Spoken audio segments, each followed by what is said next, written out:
Dear students, ಇದೊಂದು ಏನಪ್ಪಾ ಅಂದ್ರೆ ಲವ್ ಫಾರ್ ಎನಿಮಲ್ಸ್ ಪಾಠದ ಹಿಂದಿನ ಕೆಲವೊಂದಿಷ್ಟು ಗ್ರಾಮರ್ ಕ್ವಶನ್ ಇದೆ. ಅದರ ಬಗ್ಗೆ ಈಗ ನೋಡೋಣ. V1 ಐತಿ. ಈಗ ಫಸ್ಟ್ ಏನಪ್ಪಾ ಅಂದ್ರೆ ಫಸ್ಟ್ ಗಿವ್ ಬರ್ಕೋರ್ ಎಲ್ಲರೂ. ಗಿವ್ ದ ಅಪೋಸಿಟ್ ಎಲ್ಲರೂ ಬರ್ಕೋರಿ. Give the opposites of the following words. ಇವ್ರು ಏನು ಕೇಳಪ್ಪ ಅಂದ್ರೆ ಈ ಕೆಳಗಿನ ಶಬ್ದಗಳಿಗೆ ವಿರುದ್ಧಾರ್ಥಕ ಶಬ್ದಗಳನ್ನು ಬರೆಯಿರಿ ಅಂತ ಹೇಳ್ಯಾರ. ಇದು V1 ಒಂದು ಪ್ರಶ್ನೆ ಇದೆ. ಇಲ್ಲಿ ಎಷ್ಟು 6 ಅಪೋಸಿಟ್ ವರ್ಡ್ಸ್ ಕೊಟ್ಟರು.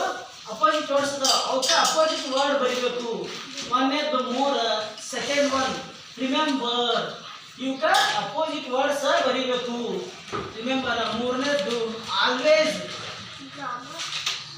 ಗ್ರಾಮರ್ ಬರ್ಕೋರಿ. Always, never. ಇದು ಆಲ್ವೇಸ್ ನ ಅಪೋಸಿಟ್ ಅಂತ first. Don't shout in the middle. Soft. ಐದನೇದು ಸಾಫ್ಟ್. ನಾಲ್ಕನೇದು ಅವರು ಬರ್ಕೋರಿ. ಆರನೇದು ನಿಯರ್. ಇವಾಗ ಅಪೋಸಿಟ್ ವರ್ಡ್ ಬರೀಬೇಕಾದ್ರೆ ಏನ್ ಮಾಡಬೇಕು? ಗುಂಡ್ಲೆ ಚಿಹ್ನೆ ಹಾಕ್ಬೇಕಲ್ಲ, ಮಲ್ಟಿಪ್ಲಿಕೇಶನ್ ಚಿಹ್ನೆ ಹಾಕಬೇಕು. ಈಗ ಫಾರ್ ಎಕ್ಸಾಂಪಲ್ ಇದ್ರ ಅಪೋಸಿಟ್ ವರ್ಡ್ ಮೋರ್. ಯಾರು ಹೇಳ್ತಿರಪ್ಪ ಅಪೋಸಿಟ್ ವರ್ಡ್? ಮೋರ್. ಮೋರ್ ಶಬ್ದದ ಅಪೋಸಿಟ್ ವರ್ಡ್ ಯಾವುದು? ಲೆಸ್. ಮೋರ್ ಅಂದ್ರೆ ಹೆಚ್ಚು, ಲೆಸ್ ಅಂದ್ರೆ ಕಡಿಮೆ. ರಿಮೆಂಬರ್ ಅಂದ್ರೆ ನೆನಪಿಸಿಕೋ. ಫಾರ್ಗೆಟ್ ಅಂದ್ರೆ ಮರೆ. ಮರೆ. ಹಾ, ಆಲ್ವೇಸ್ ನೆವರ್. ಆಲ್ವೇಸ್ ಅಂದ್ರೆ ಯಾವಾಗಲೂ, ನೆವರ್ ಅಂದ್ರೆ ಎಂದೆಂದಿಗೂ. ಈ ಫಸ್ಟ್ ಲಾಸ್ಟ್ ಅದರ opposite word. Soft, hard. Soft ಅಂದ್ರೆ ಮೃದು, ಹಾರ್ಡ್ ಅಂದ್ರೆ ಕಠಿಣ. Near, for. ಇಷ್ಟು 6 ಅಪೋಸಿಟ್ ವರ್ಡ್ಸ್ಗಳನ್ನು ಕೊಟ್ಟಿದ್ದಾರೆ.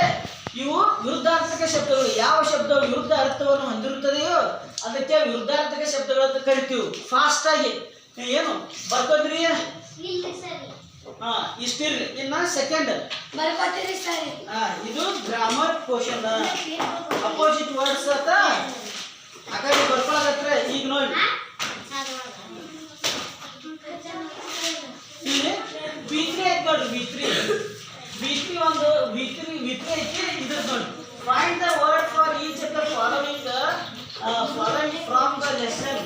ಇವ್ರು ಏನ್ ಕೇಳ್ಯಾರಪ್ಪ ಅಂದ್ರೆ ಗಿವನ್ ವರ್ಡ್ ಕೇಳ್ಯಾರ. Given word. ಇಲ್ಲಿ ಗಿವನ್ ವರ್ಡ್ ಕೇಳ್ಯಾರ.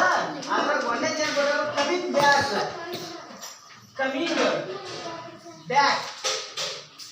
ಕಮಿಂಗ್ ಬ್ಯಾಕ್ ಅಂದ್ರ ಈಗ ಒಂದು ಗಿವ್ ಒನ್ ವರ್ಡ್ ಕೊಡ ಅಂದಾರ.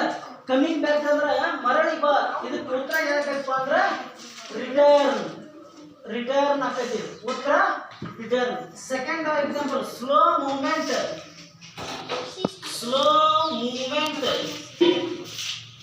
ನೋಡಿ. Slow movement of the snake. ಹಾ, slow movement of the snake. Snake ಸಾವಕಾಶ ನಿಧಾನವಾಗಿ ನಡೀತಿದ್ರೆ ಅದಕ್ಕೆ ಕ್ರಾವ್ ಅಂತ ಕರೀತಾರೆ. ಕ್ರಾವ್, ಕ್ರಾವಲ್, ಕ್ರಾವಲ್ ಅಥವಾ crawl. Third one a place where sages live. A place where, a place where sages. Sages ಅಂದ್ರ ಋಷಿಗಳು, ಸನ್ಯಾಸಿಗಳು. ಎಲ್ಲಿ ಋಷಿಗಳು ವಾಸ ಮಾಡ್ತಾರಲ್ಲ ಆ ಸ್ಥಳಕ್ಕ ಆಶ್ರಮ್ ಎಂದು ಕರೆಯುತ್ತೇವೆ. ಇಷ್ಟು ಈ ಪಾಠದಲ್ಲಿ ಬರುವಂಥದ್ದು. ಒಂದೇದು ಇದು ಅಪೋಸಿಟ್ ವರ್ಡ್ಸ್, ಎರಡನೇದು ಗಿವನ್ ವರ್ಡ್. ಈಗ ಹೊಂದಿಸಿ ಬರೆಯೋದು ಮ್ಯಾಚ್ ದ ಫಾಲೋವಿಂಗ್ ನೀವು ನೋಡ್ಕೋಬೇಕು. ಆಮೇಲೆ